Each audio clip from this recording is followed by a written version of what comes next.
The broadcast is now starting. All attendees are in listen-only mode. Hi, good evening, everyone. We're going to get ready here to start here in a few minutes. Just going to wait another minute or so for more attendees to come in. I have about a minute till 7 o'clock. If you guys can hear me, can somebody just please type yes under the question bar so I can make sure we're working? Got it. Thank you, Greg. All right, I'll be back here in about 30 seconds and we'll get this going. Of course, I'll.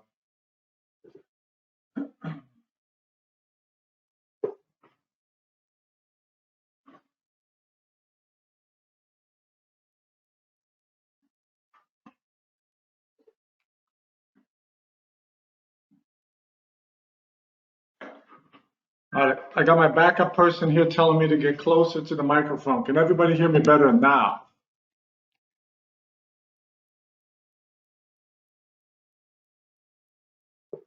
All right, I guess we're good. So I got 7 o'clock on the dot, so I think we're going to start with that.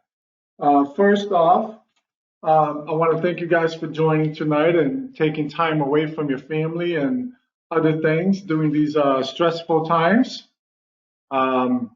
This is kind of a new world for all of us with the virus going on, but I'm not going to focus on that. I want to look at the silver lining on all of this is that I truly believe that we're going to get through this stronger and better. And on the technology side, which is what we're going to talk about tonight, I think this will make a big push for some new exciting things in the horizon. So for the ones that are joining me now, this presentation is going to be recorded, so it'll be available in our webinar section of the website.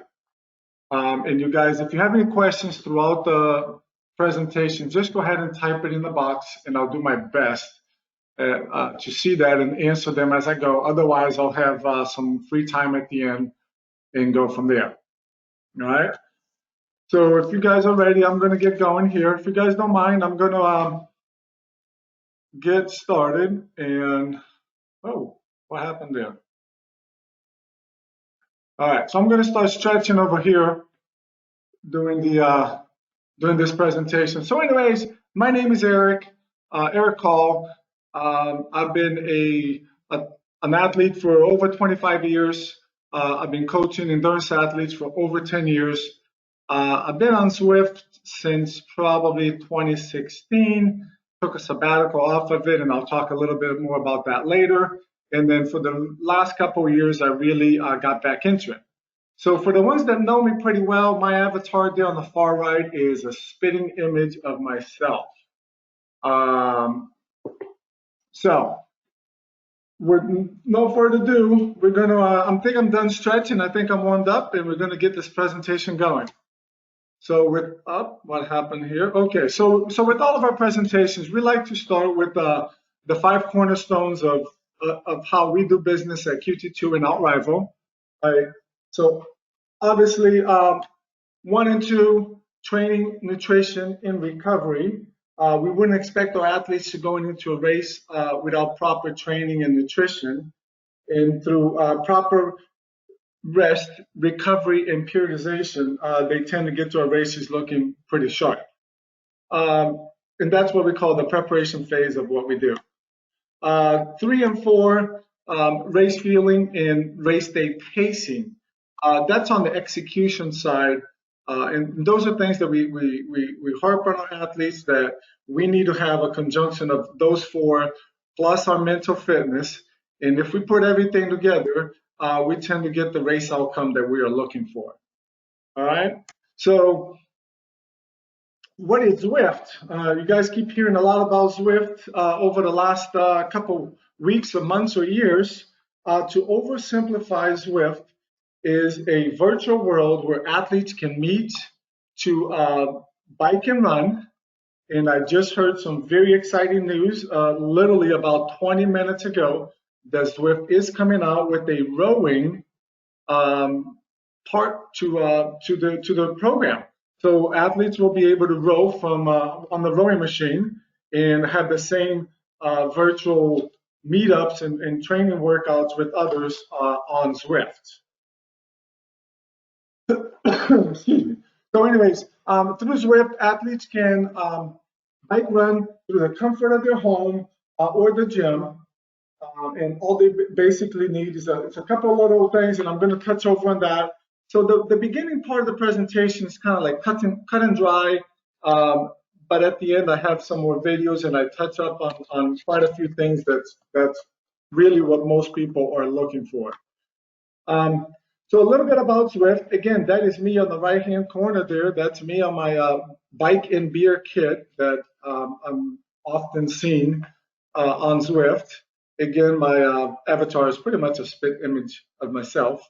So Zwift is a training tool in an online game. I need to harp on the game part of it. When I first started riding Zwift or using Zwift, I didn't really like the game feel of the program. So there's stages that you have to go, and by doing that, you get little bonus things. You get socks, you get jerseys, you get new courses that you can ride. And then later on, I kind of figured out that that's kind of really the way to do things. So athletes are not just able to ride any course at any time. They kind of need to earn their right to get to those places. Again, Zwift's been around since 2015. It was actually on before that as a beta software, but I think they really launched around 2015. Roughly 500,000 people, riders, 500,000 riders on Zwift. I think that number has probably not doubled in the last couple of weeks, but definitely has gone up quite a bit. On the running side, Zwift is pretty new. The running hardware part of the software, I guess, or the running software, it's only been out for a little over a year. So there's not as many runners, but it's definitely just as much fun to run on Zwift as it is to cycling. And again, I'm actually looking forward into maybe looking into the rowing part when they launch that here in a little bit. So a couple of things about Zwift. So there's 6 worlds on Zwift. And each world has a bunch of different maps. And I'm going to show some of those in a little bit, but not every world is available every day.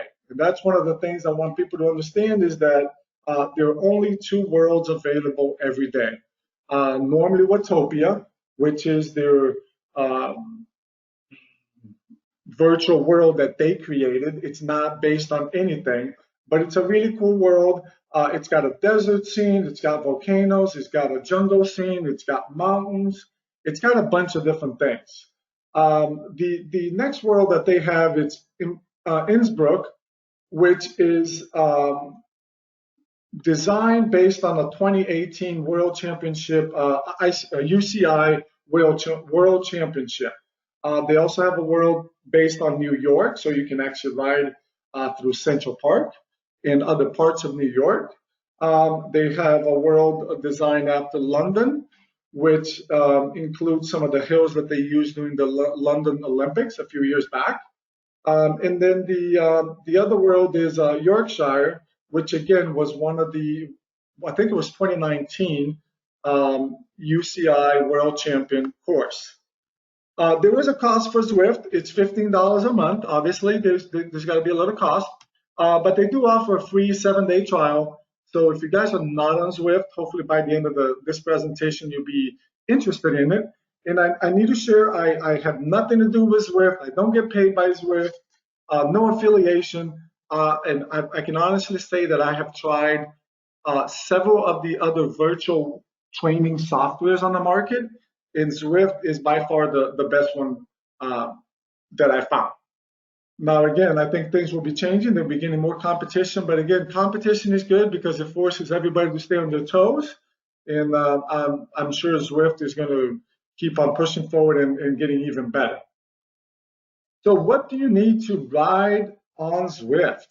So I'll keep that pretty simple. A lot of the things that I'm going to talk about on Zwift are based on power. So power is how much force you're putting on the pedal or a treadmill or on your shoe, and I'll talk a little bit about that.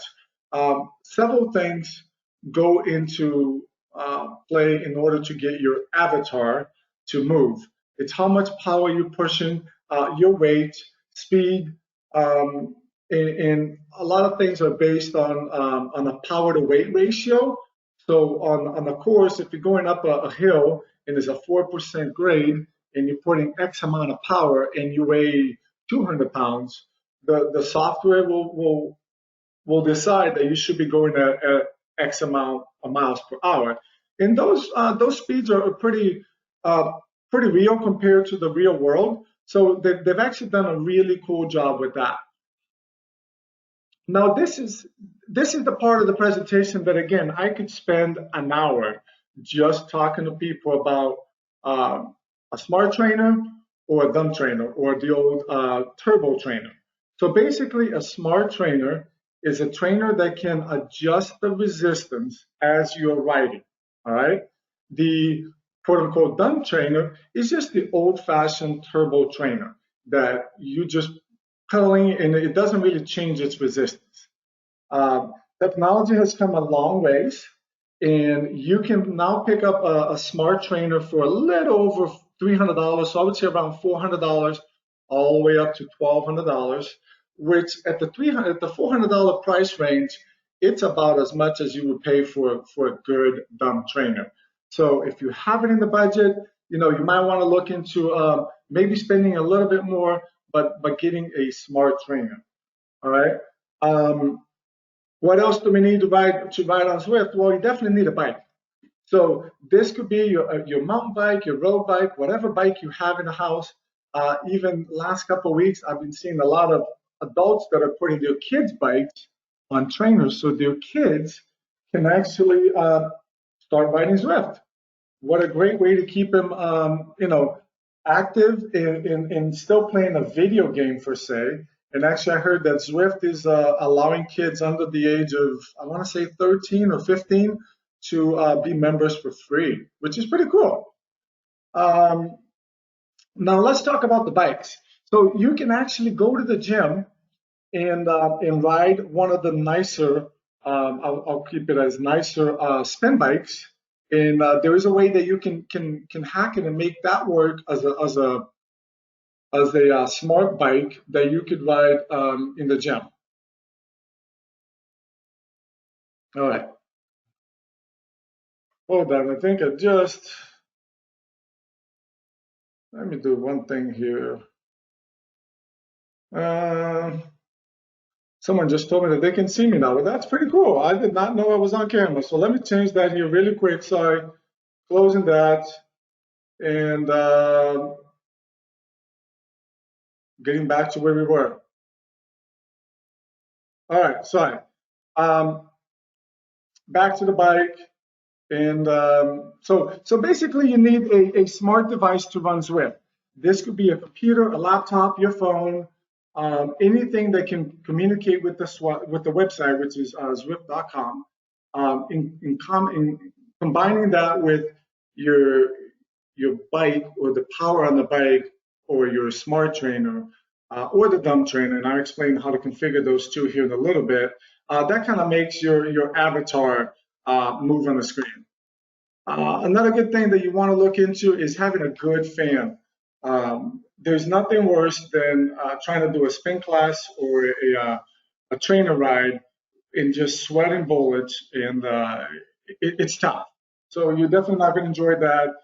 Get yourself a good fan.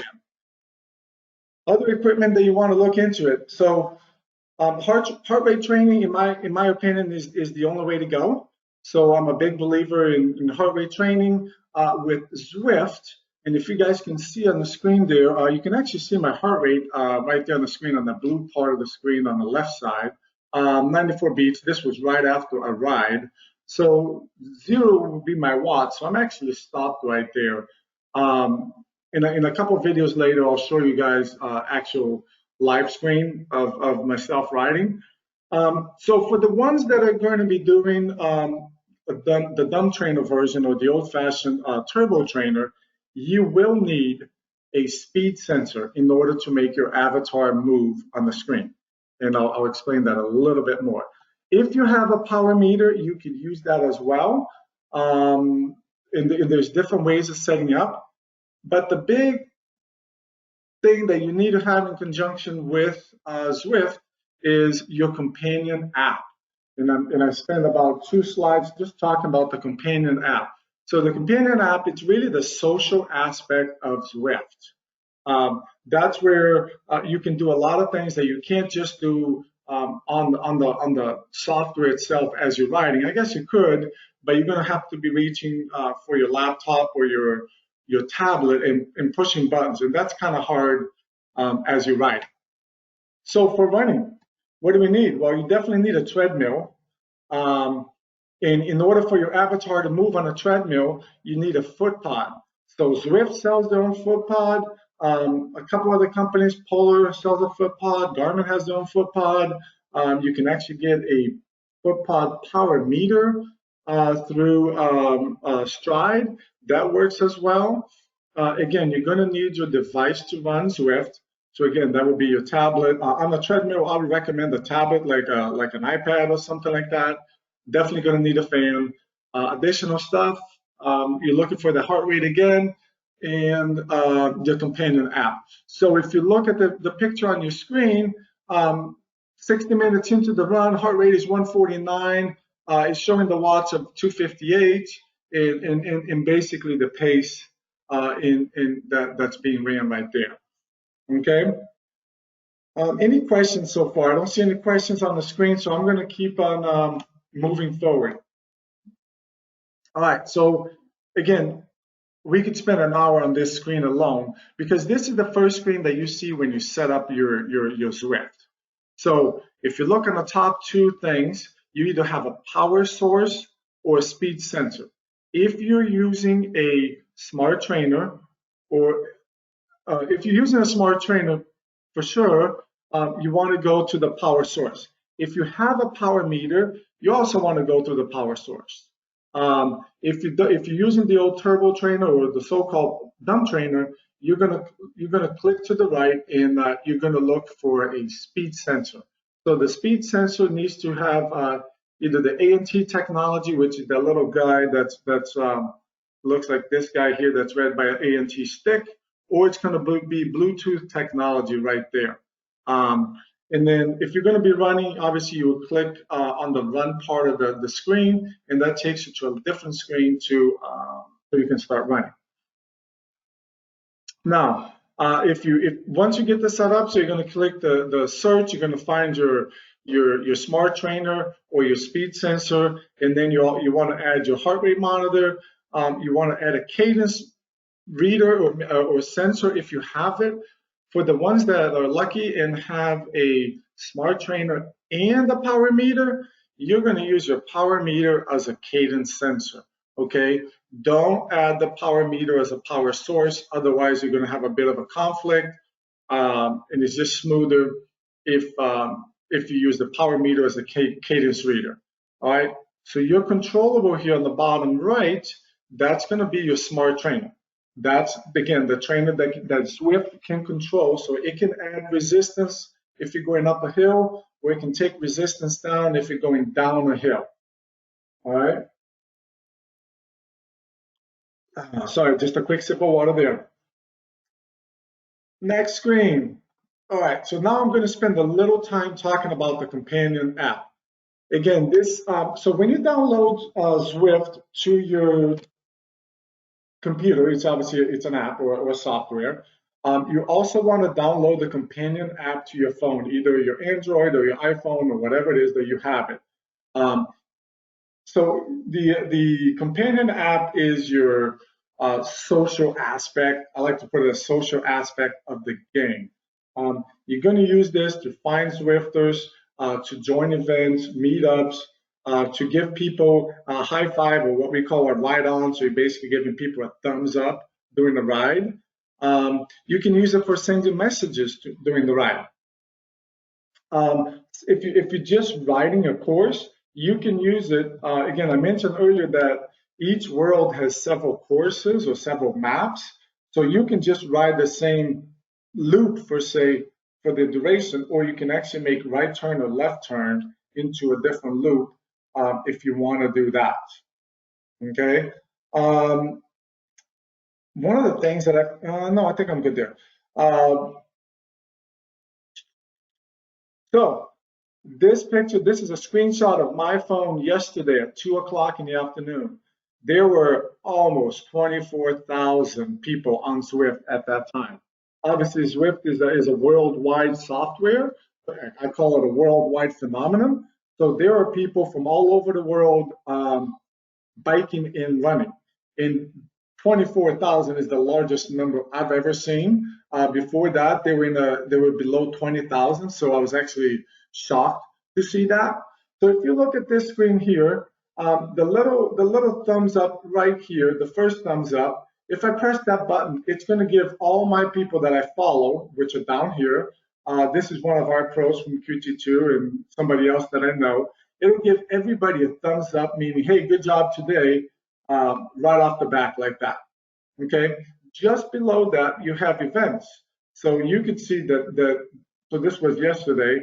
I had a meetup ride this morning with some people. There were 15 of us total. At that time, there was only 11 people that had confirmed that were going to come out to the meetup ride. And then again, there's a screen next here that you guys will be able to see how to scroll up and down on the companion. So here we go. Let me show you a couple recorded screens on the companion itself.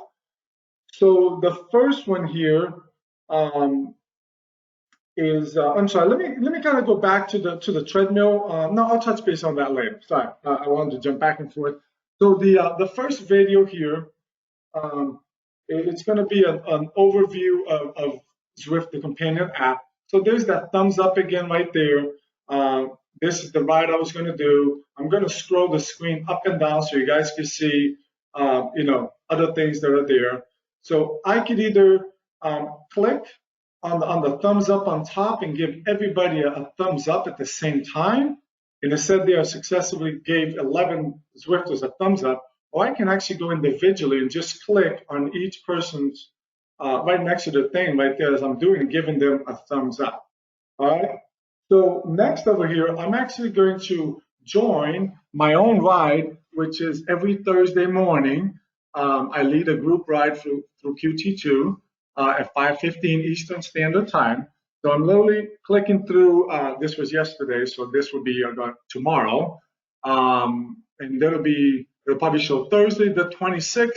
I'm going to scroll down to about to 5:15, and I'm going to find my little logo right there, QT2, right in the middle of the screen, and I'm going to click on that. It gives you a quick description of what the workout will be tomorrow. Right there, the intervals. I want to say it's never necessarily an easy workout on Thursday. So I selected that I want to go. I put a reminder to remind me 15 minutes before the workout. So my phone is going to beep, and that's it. So I have joined the ride. So now it's saying that I'm going to another ride right there. Okay.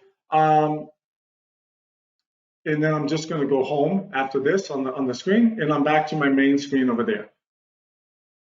On the second screen here, I'm going to go through on the screencast of my phone. I'm using my phone during a workout or actually during a ride. So you guys are going to see. So the companion app, it syncs up with Zwift during a workout or during a ride, as long as you guys are in the same Wi-Fi. So as long as you guys are on the same Wi-Fi is the important thing. So as soon as I start Zwift, and if I open my companion app, it realizes that, hey, he's on the software. Let me switch to a different screen so now he can use that part of the app itself. All right, so here we go. This is doing a workout. You can see I'm biking with a bunch of people. This is doing the workout. So this was last week's threshold workout with the QT2 group. Right now I'm only doing 118 watts, and my cadence was 9 to 4. I'm biking with 78 people right there, and I know 11 of them because those are the people that I follow. Again, I switch over. I can send messages to people, and then again you can see my heart rate there on the bottom. That was actually a little too quick. So I'm going to actually click in the middle of the screen here doing the workout, and I'm going to give everybody a thumbs up at the same time. I'm actually going to pause here as we're doing this, just because I wanted to show a couple of things here as we go through this. Let me back up just right here. So back to doing the workout. So if you guys look here at the top, I have 5 little tabs. One is the map. The second one is the workout itself, and that's what we're looking at right there. So I'm doing 118 watts, which this I think was doing the warm up. My heart rate is 128. My cadence is 92 RPM. It's telling me right here that I'm riding in Erg mode, which I'll explain a little bit more later. But Erg mode means that the trainer is doing the adjustments based on the workout. So I don't have to shift gears. If the workout tells me that I need to put 200 watts, the trainer itself is going to basically add resistance to equivalent to 200 watts for my weight and hold it there. It's not like I need to shift gears doing an erg workout.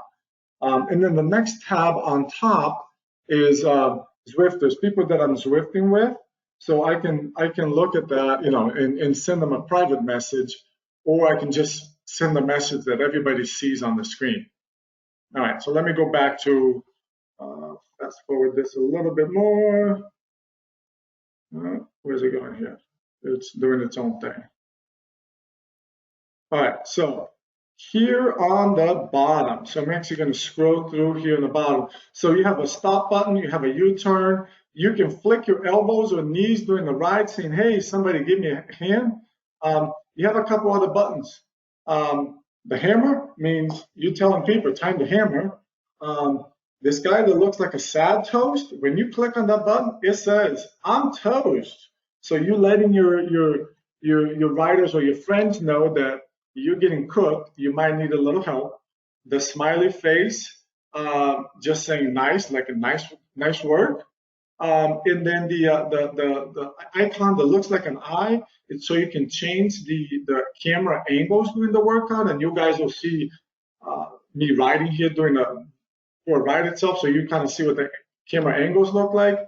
And then the last icon is a camera, so you can actually take pictures during the ride itself. And anybody that follows me have seen some of the pictures that I post. So I'm going to move on to the next one here. I think I'm doing an okay job, or everybody has left because I have no questions right now, which is good. All right, so on the last one here, I'm basically going to create a meetup ride. So with what's going on right now with the COVID-19 virus, Zwift is blowing up. Basically, everybody's trying to get on it. Everybody's trying to stay indoor and behave with the social distancing. So basically, you can actually reach out to your friends or followers on Zwift and say, hey, I'm going to do a meetup ride. Do you want to join me? And I'm kind of going to take you guys through that. So that would be the same thing as, going outdoor and saying, hey, I'm riding this place. And so we're going to go from there, logging in. I'm going to click on the events on the top. I'm going to click, scroll through over here and go to meetup. So I'm going to create a meetup where I can actually use a past meetup to duplicate it. So you can pick bike or run, and then you can pick the dates. So I'm going to put whatever date. I think this was the one that I just kind of made this one just for the presentation itself. You can pick the time. So 7 o'clock in the morning sounds good. And then you can pick the maps. So I'm going to go to Autopia, and again, here comes a list of the maps that I want to ride, or the routes. So I'm going to pick the route that I like. Temple fungi, whatever that is. This one kind of rides through the jungle. It's kind of like a scary, cool little route. You can ride by distance or by duration. So I'm just going to set it for an hour, I think it is. And then if you click on that, who do you want to invite? The list of people that you know, it's going to pop up. In this case here, I want to keep everyone together. So this is kind of like a no one gets dropped ride. If you push that, keep everyone together, regardless of how much work everyone is doing, everybody stays together, which is pretty cool. Unlike a lot of other social gathering and rides outdoors, you're not going to get dropped. And I feel like getting dropped in the virtual world is just as disappointing as getting dropped in the real world. Um, so I actually just saw a question here. Okay, so if you give somebody an elbow, what actually happens? Good question. So if you give somebody an elbow, it's kind of what we used to do back in the days on cycling. You give somebody an elbow, it just means, hey, I could use some help here, or do your part, take a turn, because even though you're riding on the virtual world, you can draft. So if you're riding behind somebody, you're putting a little bit less effort into going to the same speed, especially if you're riding in a group. Um, that kind of makes it easier. So you can actually rest a little bit and let somebody take a turn. Did I miss any other questions? Let me go up here a little bit. I don't think I did. I just happened to see that one. No, we're good. All right, so let me scroll down here. All right, so the meetup ride is over, and then I will pick a list from who I want to ride using this button, and you basically can send 50 invitations to the meetup ride, which 50 is a pretty big number. And people need to confirm that they're going to ride. They can't just show up the day of the ride and expect to meet up with you, because if they don't click that they're going to join, Zwift will not pull them into the separate screen of the ride itself. All right, so let me take a sip of water here. Excuse me. And we are going to be moving on. I think we're doing good on time. Oops, let me get. That's a good question. Somebody knows me. Yeah, I'll leave. I won't say what the question was just all about. So, all right. So now you actually got. I'm going to show you guys some of the videos of how cool Zwift is and how interactive and how real it is. So this is what happens. This is what you would do if you just want to do a ride, meaning you're just going to jump on your bike or the treadmill and you're just going to start riding or running. You can pick the map. So if you guys look here, you can pick the map that I want to ride, and it tells you how many people are actually Zwifting on that world. So at this point here, there's 2,000 people on this, 2,300 on this one, and 1,700 on this one. Richmond is quite a bit hillier than Watopia, so maybe that's the reason why. So if you see the device status, so this is my Wahoo Kicker, my trainer, my heart rate strap, and my power meter, and this would be the that's a good question. Oh, that's the controllable. Sorry, so that would be the controllable.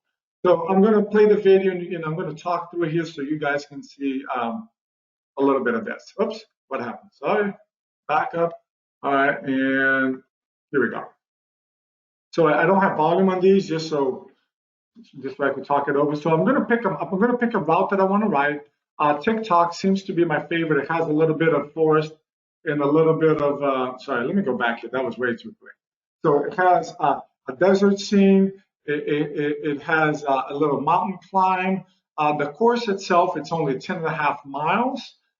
In the elevation, it says right here, it's only about 173 meters of elevation. So it's pretty flat overall, and it's by far one of my favorite routes. Why is this happening? I apologize. Let's try this again. Jump over here. Okay. All right. And I'm just going to click on the bottom. Let's ride.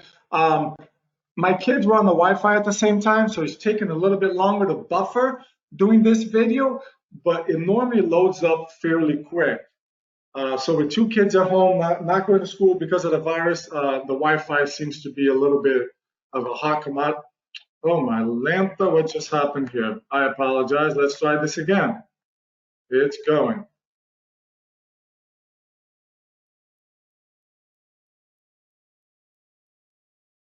Sorry, I think I'm having a little technical difficulties here.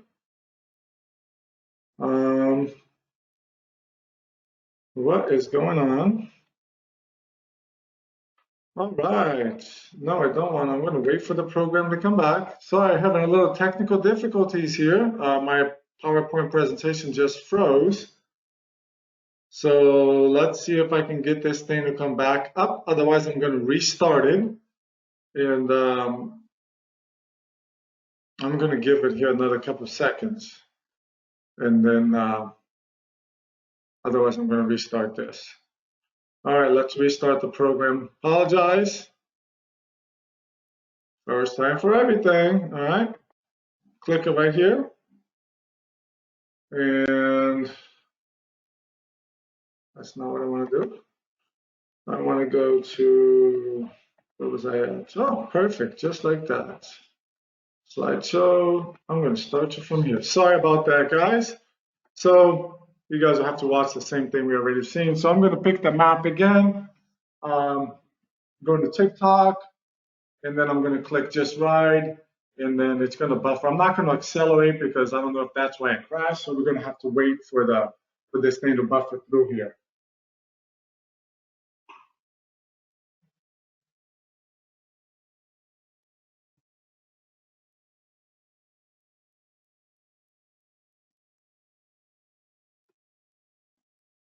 So there's a question here. I'm going to try to read that right now as this is going through. With the Wahoo Kicker, do I need an extra sensor?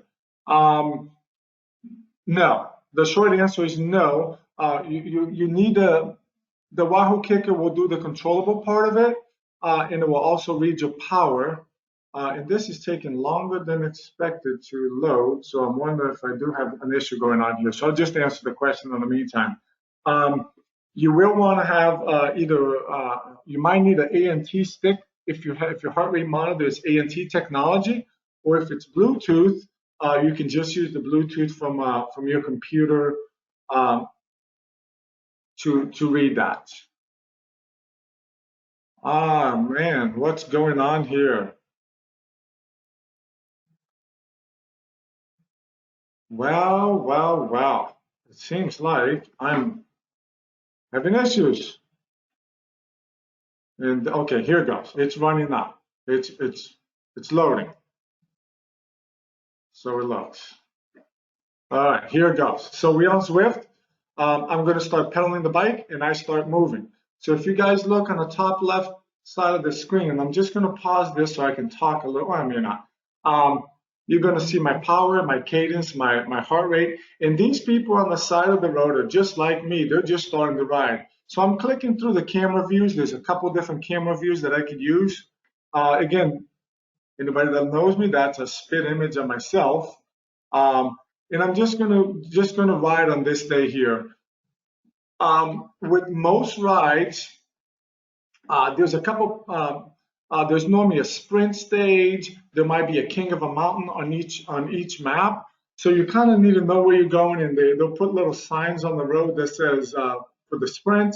If you guys look on the right-hand corner here, these are people that are actually biking next to me right now. So I could actually click on someone's name and virtually just start riding next to them. But I don't do that on this thing here. I'm literally just going for an easy ride. Last week, I did the same presentation for a large charity group, and somebody asked me a question, and I thought it was a good question. I'm going to point it out. So on the top right-hand corner here, 2,426,141 drops. That's Zwift's way of figuring out how many calories you burn or how many sweat drops you've done throughout your rides, not just this ride, but throughout my history. So with these sweat drops, I can actually buy a newer bike. I can buy wheels. I can buy a nicer kit. So that kind of goes back to the part of it has the game feeling to the software. So that's really what that does. So let me go through here. We're going to go to the next screen now. And I think we already saw all of this. So pretty cool graphics. They do a good job with the graphics. It's pretty realistic. Now, next. So the big thing on Zwift is joining events. So again, I'm doing my shameless marketing over here. I lead a group workout for QT2 every Thursday morning at 5:15 in the morning, Eastern Standard Time. Um, these workouts are fairly hard by design because people don't just want to ride for an hour. I mean, they don't want to just do a workout, an easy workout. There are reasons to do easy workouts, and there are reasons to do hard workouts. When I design these workouts, they tend to be kind of on throughout the end of the workout. It should feel like a hard tempo effort per se. All right. So in order to create an event, you have to go through Zwift. So you have to be one of Zwift's. You actually need to have a time allocated to you. So our time is every Thursday at 5:15 in the morning. We can't really deviate from that time. This time slot is reserved for teams or larger coaching companies or companies that do fundraisers, things like that. We're fortunate that we got one of those times, and we're holding on to it as much as we can. These workouts are actually structured. So they're based on your FTP, so your functional threshold power. And again, once you join Zwift, it'll tell you how to figure out what your threshold power. So it's theoretically how much power you can put for an hour.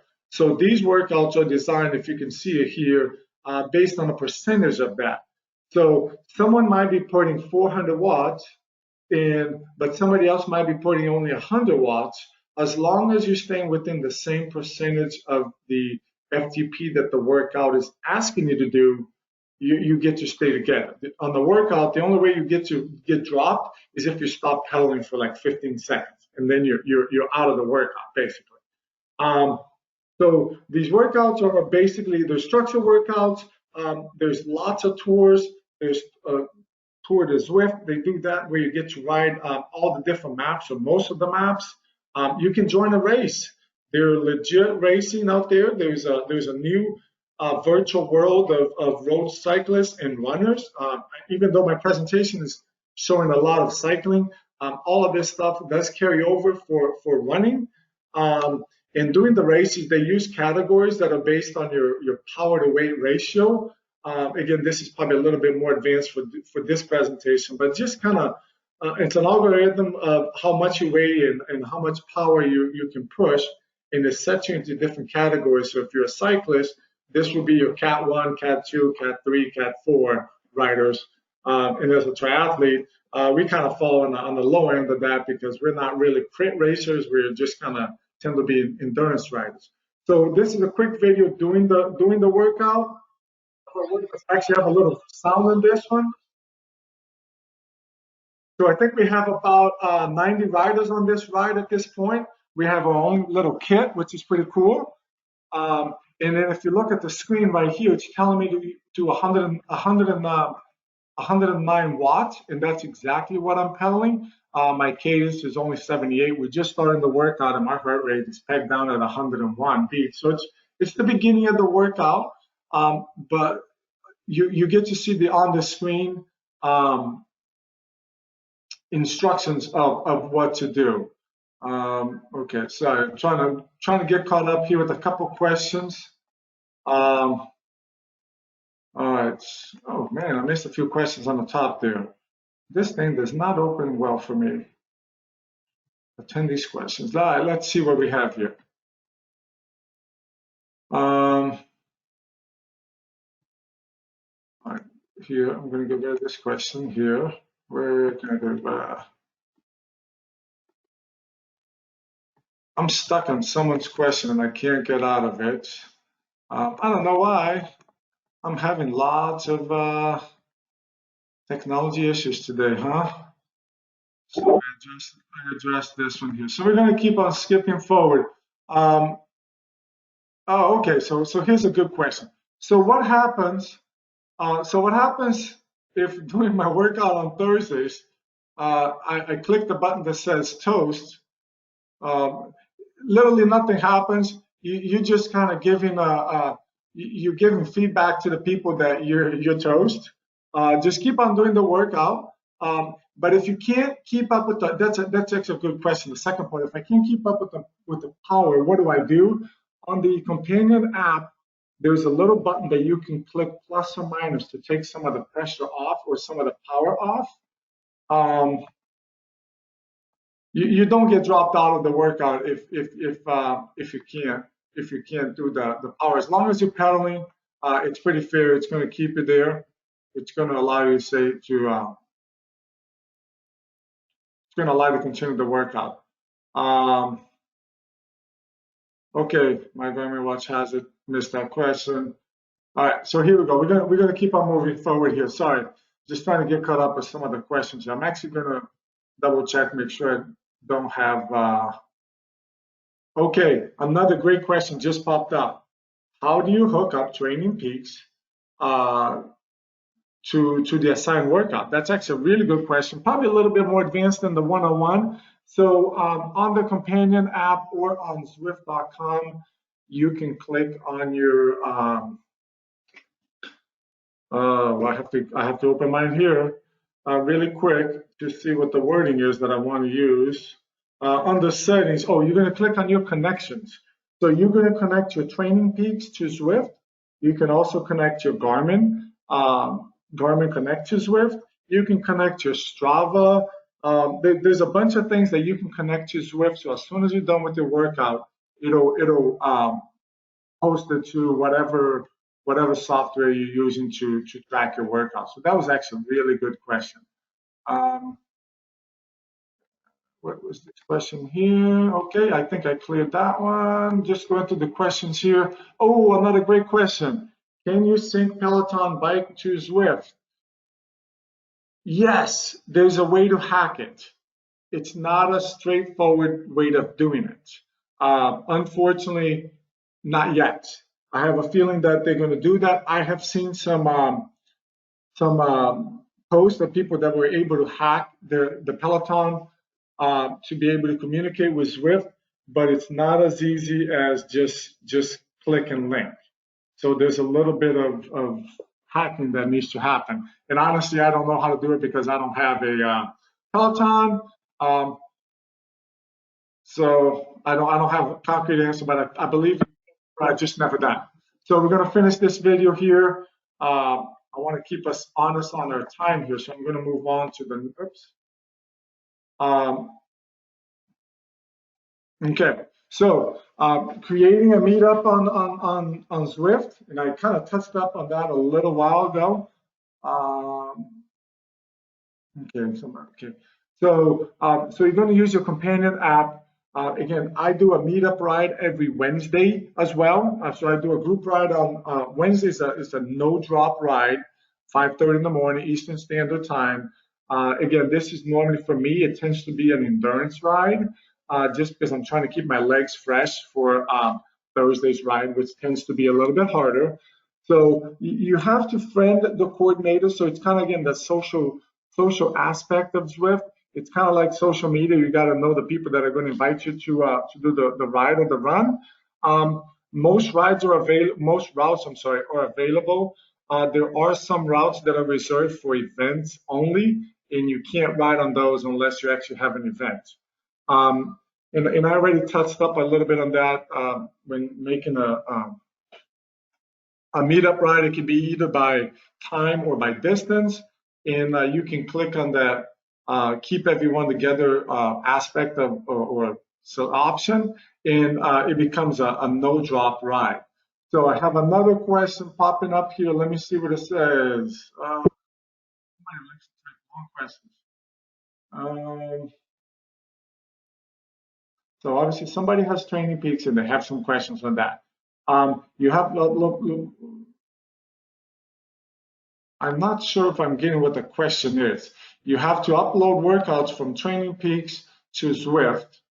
Okay, so I see what they're saying. So yes, if you have a premium Training Peaks, or if you're being coached by someone that's putting your workouts into Training Peaks, those workouts, as long as they're created with the workout builder on Training Peaks, you can actually do that exact same workout on Zwift.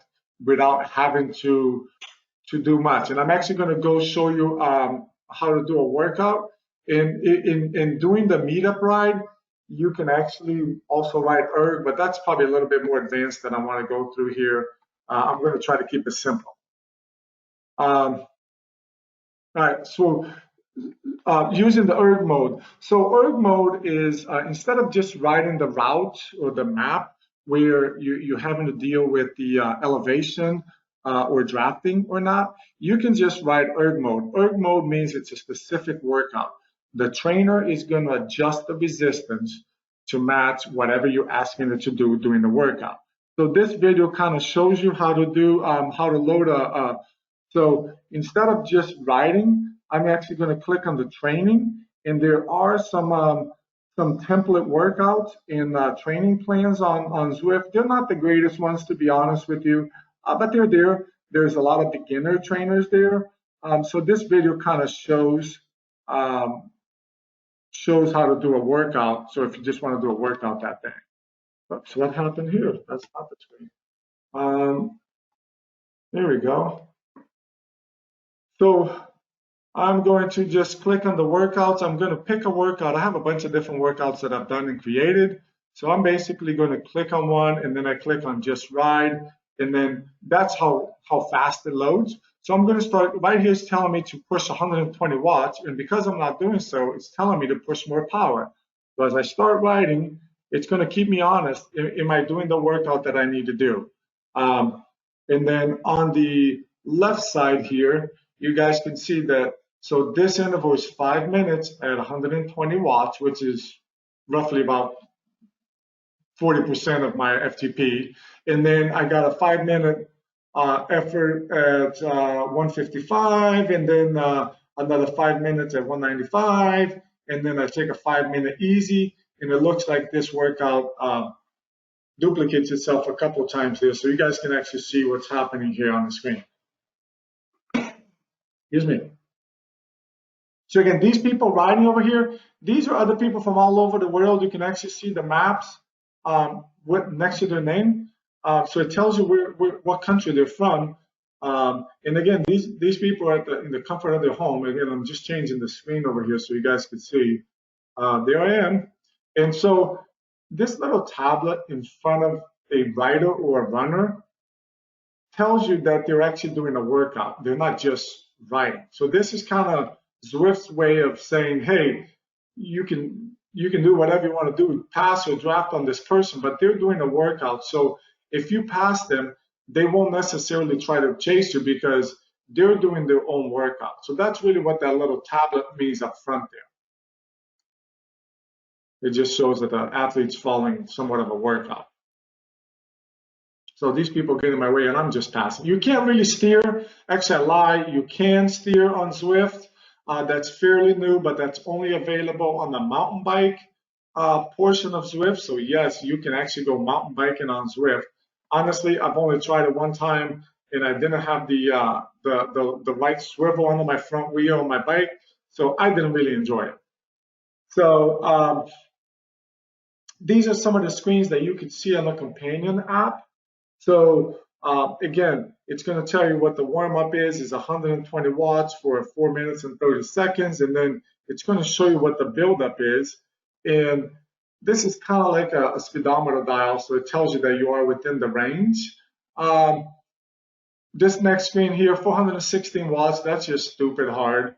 But this button here, these two buttons here, plus and minus. So if you're doing a workout and you don't feel like you're going to be able to do that interval, you can click on this plus or minus arrow, and it'll actually lower the percentage of the effort, so it becomes a little easier for you to do it.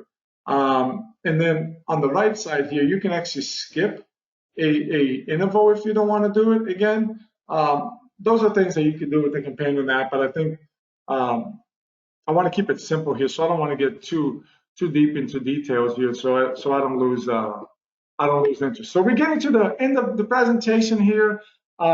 This is your turn to ask questions. So far, you guys have done a good job about asking some good questions. So type away. And if I don't get any questions, I'm going to assume that I was perfect. I explained everything 100% to what you guys wanted to know. But again, I was trying to keep this presentation to under an hour, and I think I'm right at it. Yep, right on it. But Zwift is pretty cool. There's a lot going on, and again, I think we're going to be seeing a lot more here in the next few weeks and months. So, question: wheel on or wheel off trainer? How bad is it wheel on trainer for the bike tire? That's actually a great question. So the question really on the smart trainers, you have a choice of getting a trainer where you keep your bike the way it is and you just add the resistance to the tire, or you can get the nicer ones where you take your wheel off. I had a compi trainer for probably 10 years, which is the one that you keep your wheel on. Never had an issue. It does wear your tires a little bit more than not. I currently have one that you do take your wheel off. I live in Florida. I ride my trainer probably 3 times a week. I only really ride outside on the weekends. I'm pretty good at changing tires and putting my wheel on and off. But so right now I like the ones that you take your wheel off because you are saving your wheel and your tire. But it's a matter of preference, and that's also a price point difference. So you can get the one that you keep your wheel on for about $400. And if you want to take your wheel off, the trainers tend to be a little bit more exact, but you're also paying a little bit more for that. Next question. How do you hook up a bike with disc brakes? That's a good question. I think I know who asked this question as well. That's a great point. Now the new bikes have disc brakes, and if you have disc brakes, you have a different setup of skewer. So that's kind of it's a little bit harder than the old-fashioned bikes without a disc brake, but it's not an issue at all. You just need to know how to put your tire on and off, if you know what I'm talking about. So somebody, any other questions? I'm going to give it another minute here, and then I'll end this presentation. And again, for our QT2, OutRival, and all of our QT2 brand athletes, this presentation is going to be recorded, or is being recorded. It's going to be saved in our library, so you can always go back and look at it. Thank you, Greg. Appreciate you being here today. Got a thank you there from Greg. And I'm going to give you guys, here's another question here, very informative. Thank you. Thank you, Jackie. Thank you for being here. Thank you guys for taking the time away from your family. And I got that one there. Thanks, Mike. I appreciate it. I'll touch base with you guys this week. I'm getting lots of thanks. Thanks, Rob. So I guess I did a good job. No one's throwing tomatoes at me virtually. Again, I'm kind of passionate about this stuff. I know I can be talking for hours. So if you guys have any questions, my email is right there on the screen, Eric@outrival.com, OutRivalRacing.com, I'm sorry. And I'll answer your questions and go into a little bit more detail on some of this stuff. How much time, if any, do you have to join the